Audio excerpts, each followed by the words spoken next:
Hello friends, welcome to Sujatha's balcony garden. ನಾನಿವತ್ತು ಗಿಡಗಳಿಗೆ mulching ಮಾಡೋದು ಹೇಗೆ ಅನ್ನೋದನ್ನು ಹೇಳ್ತಾ ಇದ್ದೀನಿ.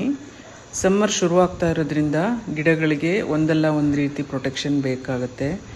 ಪಾಟಲ್ಲಿ ನಾವು ಗಿಡಗಳನ್ನು ಬೆಳೆಸಿದ್ರೆ ಮಣ್ಣು ಆ ಹೀಟನ್ನು ತಡ್ಕೊಳ್ಳದೆ ಬೇಗ ಡ್ರೈ ಆಗಿ ಹೋಗುತ್ತೆ.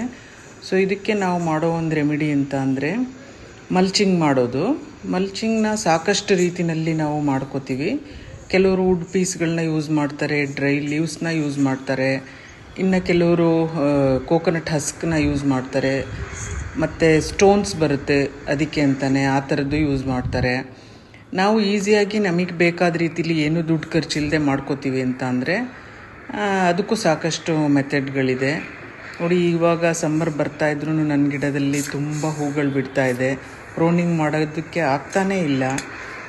ಬಟ್ ಅಷ್ಟು ಮೊಗ್ಗಳನ್ನ ಇಟ್ಕೊಂಡು ಪ್ರೋನಿಂಗ್ ಮಾಡೋದಕ್ಕೂ ಒಂಥರ ಬೇಜಾರಾಗುತ್ತೆ. ಸೊ ಅದಕ್ಕೆ ಎಷ್ಟು ಬಿಟ್ಬಿಡ್ಲಿ ಹೂಗಳನ್ನ ಅಂತ ಹೇಳಿಬಿಟ್ಟು ನಾನು ವೆಯ್ಟ್ ಮಾಡ್ತಾ ಇದ್ದೀನಿ. ಸಾಕಷ್ಟು ಗಿಡಗಳನ್ನ ಲೈಟ್ ಪ್ರೋನಿಂಗ್ ಮಾಡಿದ್ದೀನಿ, ಕೆಲವನ್ನ ಫುಲ್ ಪ್ರೋನಿಂಗ್ ಮಾಡಿದ್ದೀನಿ. ನೋಡಿ, ಇನ್ನೂ ಎಷ್ಟು ಮೊಗ್ಗಳಿದೆ, ಹೂ ಬಿಡ್ತಾನೇ ಇದೆ. ಆ ಕಡೆ ಗಿಡ ನೋಡಿ, ಪೂರ್ತಿ ಕಟ್ ಮಾಡಿದ್ದೀನಿ, ಪ್ರೋನ್ ಮಾಡಿದ್ದೀನಿ. ಪ್ರೋನ್ ಮಾಡಿದ ತಕ್ಷಣವೇ ನೀವು ನೀಮ್ ಆಯಿಲ್ ಸ್ಪ್ರೇ ಮಾಡಿಬಿಟ್ರೆ ಗಿಡಗಳು ಚೆನ್ನಾಗಿ ಬರುತ್ತೆ, ಹೆಲ್ದಿಯಾಗಿ ಬರುತ್ತೆ. ಮತ್ತು ಹೊಸ ಹೊಸ ಶೂಟ್ಸ್ ತಕ್ಷಣವೇ ಬರುತ್ತೆ. ವೀಕ್ಲಿ ಒನ್ಸ್ ಆದರೂ ನೀವು ನೀಮ್ ಆಯಿಲ್ ಸ್ಪ್ರೇನ ಮಾಡ್ತಾನೆ ಇರಬೇಕು. ಮತ್ತು ಏನಾದರೂ ಒಂದು ಫರ್ಟಿಲೈಸರ್ನ ಕೊಡ್ತಾನೆ ಇದ್ದರೆ ಗಿಡಗಳು ಹೆಲ್ದಿಯಾಗಿ ಹೊಸ ಹೊಸ ಶೂಟ್ಸು ಬರ್ತಾನೆ ಇರುತ್ತೆ. ನೋಡಿ, ಎಷ್ಟು ಹೂಗಳನ್ನ ಬಿಟ್ಟಿದೆ ನನ್ನ ಗಾರ್ಡನಲ್ಲಿ. ಅದು ನೋಡೋದಕ್ಕೆ ತುಂಬ ಖುಷಿಯಾಗುತ್ತೆ, ಬ್ಯೂಟಿಫುಲ್ ಆಗಿರುತ್ತೆ.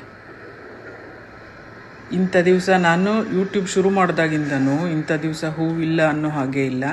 ಎವ್ರಿಡೇ ನಾನು ವೀಡಿಯೋಸ್ನ ಪೋಸ್ಟ್ ಮಾಡಿದ್ದೀನಿ, ನೀವು ಅಬ್ಸರ್ವ್ ಮಾಡಿ. ಅಷ್ಟೇ ಹೂಗಳನ್ನ ಅಷ್ಟೇ ಕ್ವಾಂಟಿಟಿನಲ್ಲಿ ಬಿಡ್ತಾಯಿದೆ. ನಾನಿವತ್ತು 2 ರೀತಿ ಮಲ್ಚಿಂಗ್ ಮಾಡೋದನ್ನು ತೋರಿಸ್ತೀನಿ. ಒಂದು ಲೀವ್ಸಲ್ಲಿ ಡ್ರೈ ಲೀವ್ಸ್ ತೊಗೊಂಡು ಮಲ್ಚಿಂಗ್ ಮಾಡೋದು.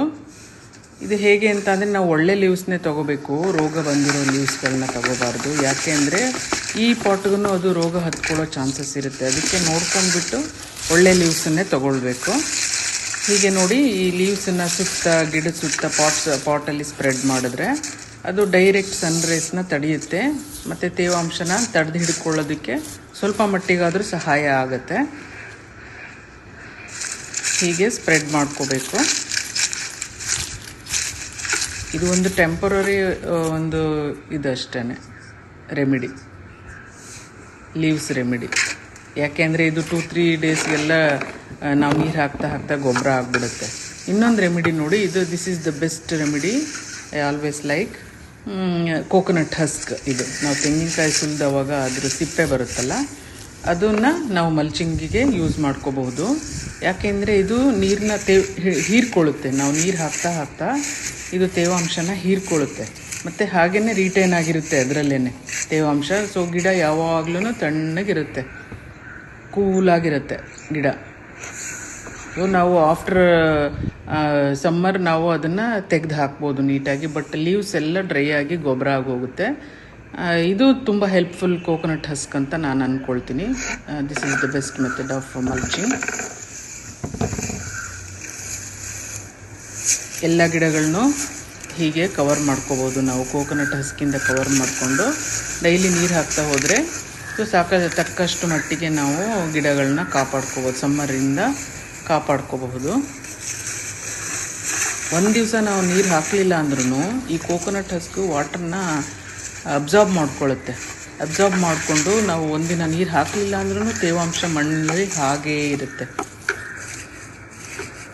ಸೊ ಕೋಕೋನಟ್ ಗಾರ್ಡನ್ ಇಲ್ಲ ಅಂದವರು ನಾವು ದಿವಸ ತೆಂಗಿನಕಾಯಿ ಏನಾದರೂ ಇದು ಮಾಡ್ತೀವಲ್ಲ, ಅದರ ಹಿಂದುಗಡೆ ಬರುತ್ತಲ್ಲ, ಇದನ್ನು ಕಲೆಕ್ಟ್ ಮಾಡಿ ಒಂದು ಕವರ್ನಲ್ಲಿ ಇಟ್ಕೊಳ್ತಾ ಬಂದರೆ ಸೊ ನಾವು ಸಮ್ಮರ್ ಬಂದವಾಗ ಯೂಸ್ ಮಾಡ್ಕೋಬೋದು. ನೋಡಿದ್ರಲ್ಲ ಫ್ರೆಂಡ್ಸ್, ನಿಮಗೆ ನನ್ನ ಈ 2 ಮೆಥಡ್ ಇಷ್ಟ ಆಯಿತು ಅಂತ ಅಂದ್ಕೊಳ್ತೀನಿ. ಮಲ್ಚಿಂಗ್ದು ಇಷ್ಟ ಆಗಿದ್ದರೆ ದಯವಿಟ್ಟು ಸಬ್ಸ್ಕ್ರೈಬ್ ಮಾಡಿ, ಶೇರ್ ಮಾಡಿ, ಲೈಕ್ ಮಾಡೋದನ್ನು ಮರಿಬೇಡಿ. ನನ್ನ ಗಾರ್ಡನಿಂಗ್ ವೀಡಿಯೋಸ್ ಬಗ್ಗೆ ನಿಮ್ಗೇನು ಅನಿಸುತ್ತೆ ಕಮೆಂಟಲ್ಲಿ ತಿಳಿಸಿ. Thanks for watching my videos. Bye bye.